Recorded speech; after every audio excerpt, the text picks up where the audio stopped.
क्या आप जानते हैं ज़मीन के सर्द तरीन मकामात कौन से हैं? साइबेरिया की रियासत साखा के दरिया में पाया जाने वाला एक भेड़िए का सर, जो आम भेड़ियों के सर के मुकाबले बहुत बड़ा है। क्या आप जानते हैं दुनिया का सबसे लंबा रेलवे ट्रैक कौन सा है और कहाँ है?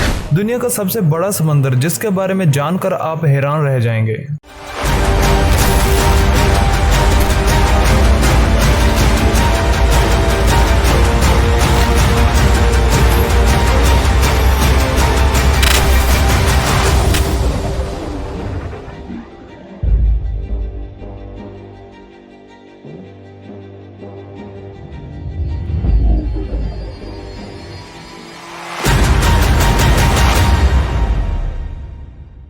अस्सलाम वालेकुम दोस्तों, मैं हूं हमजा रजा और आप देख रहे हैं CS डिस्कवर।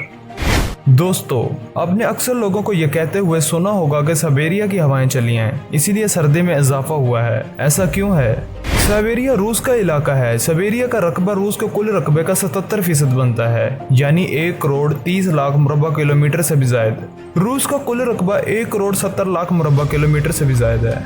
और याद रहे कि पाकिस्तान का कुल रकबा 8,81,913 मुरबा किलोमीटर है। हमारे पाकिस्तान की सर्दी रूस यानी रशिया के इलाके साइबेरिया के सर्द मौसम से बड़ा गहरा ताल्लुक है। दरअसल हमारे खित्ते शुमाली और वस्ती एशिया में सर्दी के मौसम में शिद्दत तब आती है जब साइबेरिया से सर्द हवाएं हमारे इलाकों का रुख करती हैं। साइबेरिया हमारी ज़मीन के सर्द तरीन मकामात में से एक मकाम है। इस जगह का कम से कम दर्जा हरारत -71 डिग्री सेंटीग्रेड रिकॉर्ड किया गया है। साइबेरिया रूस का शुमाली हिस्सा है और ये शुमाली एशिया के साथ मुंसलिक है। साइबेरिया का खित्ता पाकिस्तान से कमोबेश 4000 किलोमीटर दूर है। इसी खित्ते का एक इलाका जिसे ओ मायाकोन कहा जाता है, ये इलाका सतह समंदर से तकरीबन 2500 फुट बुलंद है। ये इलाका दुनिया के सर्द तरीन इलाकों में शुमार होता है। इस छोटी सी आबादी में रहने वाला हर इंसान हर रोज जिंदगी को जिंदा रखने के लिए बहुत से जतन करता है। यहाँ पूरे साल में बहुत कम ऐसे दिन आते हैं जब दर्जा हरारत मनफी से प्लस की तरफ सरकता है। इस इलाके का दर्जा हरारत ज्यादातर -58 रहता है और -71 डिग्री सेंटीग्रेड दर्जा हरारत भी यहीं से रिकॉर्ड किया गया है। रूस के ये इलाके एक तरह के बर्फानी वीराने हैं। जब यहाँ से हवाएं चलकर हमारे इलाके में पहुँचती हैं तो सर्दी की शिद्दत में बेहद इजाफा हो जाता है। ये बात हैरान कुन है कि रूस के इस शदीद बर्फानी खित्ते में -50 से -60 तक गिर जाने वाले दर्जा हरारत के अंदर भी इंसान रहते हैं। इस पूरे खित्ते की आबादी 4000 करोड़ के लगभग है। ज्यादातर लोग छोटी छोटी बस्तियों की सूरत में आबाद हैं। ग़िज़ाई किल्लत के बायस यहाँ के खूनखार भेड़िए मिल जाने वाले शिकार की हड्डियों पर बोटी नाम की कोई चीज नहीं छोड़ते, चाहे वो शिकार इंसान ही क्यों ना हो। साइबेरिया में सर्दियाँ लंबी होती हैं। यहाँ 11 महीने सर्दी राज करती है और सिर्फ 1 महीना बहार के हिस्से में आता है। ये 1 महीना भी बतौर बहार इनके लिए है, वरना हमारे लिए तो साइबेरिया का ये 1 महीना भी सर्दी से कम नहीं होगा। साइबेरिया में बहार के इस महीने में भी दर्जा हरारत 10 डिग्री सेंटीग्रेड से बढ़ता नहीं है। यानी जून जुलाई में जब हम 50 डिग्री सेंटीग्रेड वाले दर्जा हरारत के लगभग इंतहाई हिद्दत वाले मौसम का सामना कर रहे होते हैं, तो साइबेरिया में वो मौसम चल रहा होता है जो हमारे दिसंबर और जनवरी में होता है। और दिसंबर और जनवरी में साइबेरिया में मौसम बहुत शदीद सर्द रहता है।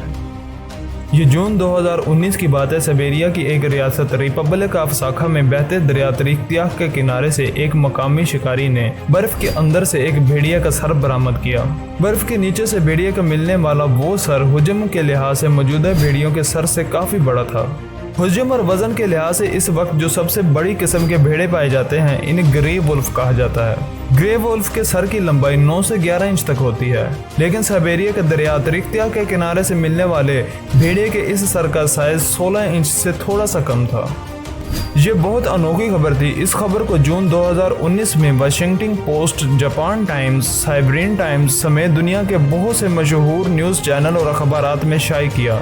हजारों सालों से मौजूद साइबेरिया के इस कुदरती बर्फखाना से मिलने वाले भेड़िए के सर पर तहकीक हुई। तहकीक से ये बात साबित आई कि भेड़िए का ये सर 32,000 साल पुराना है। तब भेड़ियों की जिसामत आज के मौजूदा भेड़ियों की जिसामत से काफी मुख्तलिफ थी, लेकिन भेड़िए का सर बाकी जिस्म से अलहदा होकर यहाँ कैसे पहुँचा, इसके मुतालिक ख्याल किया गया कि हो सकता है किसी इंसान ने भेड़िए का शिकार किया हो और सर को अलग करके फेंक दिया हो, या हो सकता है ये भेड़िया किसी दूसरे जानवर का शिकार हो गया हो।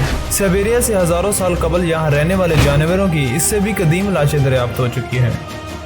साइबेरिया में दुनिया का सबसे लंबा रेलवे ट्रैक भी मौजूद है। ये रेलवे ट्रैक चीन के शहर बीजिंग से शुरू होकर सेराय गोबी में दाखिल होता है। 800 किलोमीटर चौड़ा और 1500 किलोमीटर लंबा सिराय गोबी की सतह समंदर से कमोबेश 5000 फुट बुलंद है। 12,95,000 मुरब्बा किलोमीटर में फैला ये रेगिस्तान चीन के शुमाल से मुल्क मंगोलिया में दाखिल होता है। ट्रांस साइबेरियन रेलवे ट्रैक इस सहरा के चीन वाले हिस्से को अबूर करके मंगोलिया में दाखिल होता है और मंगोलिया को भी पार करके ये ट्रैक साइबेरिया के बर्फानी इलाकों से होता हुआ 6 दिन और 6 रातों का सफर तय करके रूस के शहर मॉस्को में पहुंच जाता है। ये तमाम रास्ता 9,300 किलोमीटर बनता है। दुनिया में इससे लंबा रेलवे ट्रैक कहीं और मौजूद नहीं है।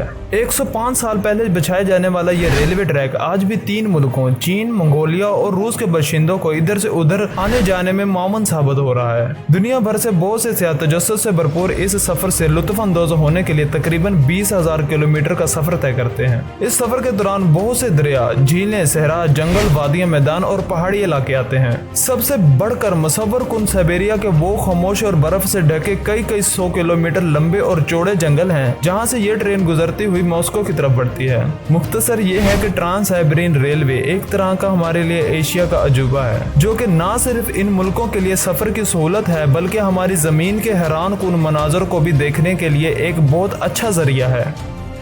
साइबेरिया के साहिलों से जुड़ा हुआ मुंजमद समंदर दुनिया का 5वां सबसे बड़ा समंदर है। चूंकि ग्रीनलैंड, नॉर्वे, स्वीडन, कनाडा वगैरह की तरह रूस का शुमाली हिस्सा भी जमीन के शुमाली कुतुब के पास वाक़िया है, इसीलिए इस इलाके के साथ लगने वाला समंदर साल के ज्यादातर महीनों में जमकर बर्फ बन जाता है। शुमाली कुतुब के पास मौजूद इस समंदर को आर्कटिक समंदर भी कहते हैं। इस समंदर का जो हिस्सा साइबेरिया को लगता है इसे ईस्ट साइबेरियन सी कहते हैं। इसकी ज्यादा से ज्यादा गहराई 509 फुट है और औसत गहराई 190 फुट। मशरकी साइबेरियन समंदर 98,07,000 मुरब्बा किलोमीटर के रकबे में फैला हुआ इंतहाई सर्द समंदर है। यहाँ से गुजरने वाले बहरी जहाज कई बार इसकी जमी हुई बर्फ में फंस जाते हैं। दोस्तों, जमीन बहुत खूबसूरत है। जमीन पर बेहद ठंड भी है, ऐसी कि आप हैरान रह जाएं। जमीन पर गर्मी भी है, ऐसी कि आपकी जान मबहूत जाए। जमीन सफेद बर्फ भी है और जमीन सरसब्ज जंगल और घास मैदान पर मुश्तमिल भी है। जमीन सुर्ख भी है, जमीन नीली भी है। ये सारे रंग जमीन के हैं। दोस्तों, आज के लिए बस इतना ही। अपना और अपने प्यारों का ख्याल रखिए और मुझे इजाजत दीजिए। जज़ाकल्लाह।